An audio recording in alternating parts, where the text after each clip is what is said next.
Ngayon, napuput into question yung integridad ng buong komisyon.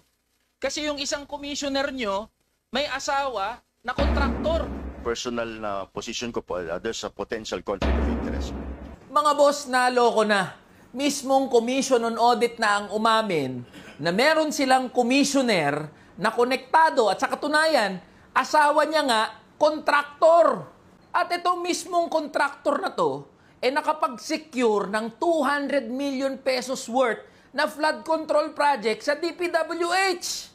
So ito ba yung rason kung bakit merong mga nakakalusot na ghost and anomalous flood control project? O ito, flood control pa lang to mga boss ha. Paano pa kaya yung ibang mga projects? Totoo ba na yung asawa ni Commissioner Lipana ay ang President and General Manager ng Olympus Mining and Builders Group na nakapag-secure ng 200 million peso worth ng DPWH flood control project? Based on media reports, yun po ang aming yung nag-gather. So na-award yung mga yan while Commissioner ng Commission on Audit, itong si Commissioner Lipana. The very same commission tasked to audit DPWH projects. Tama ho ba?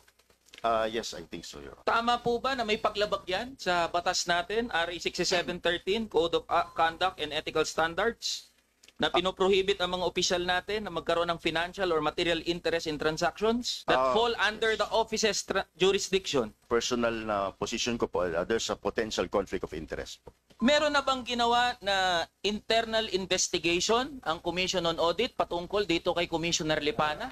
Simula po nung nalaman po namin yung matter na yon from media reports, ay nag-issue po ang Commission on Audit ng sector and cluster issued General Audit Instructions on October 9, 2024 and October 15, 2024. Inaasahan po namin sa Commission on Audit na maglulunsad ng investigasyon partikular dito halimbawa kay Commissioner Lipana.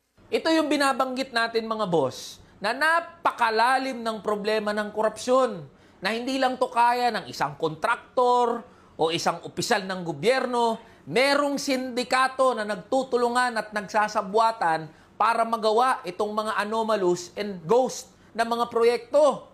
Kaya mga boss, nakikiusap ulit ako sa inyo na patuloy tayo na mag-ingay at mga lampag dito sa usapin ng korupsyon.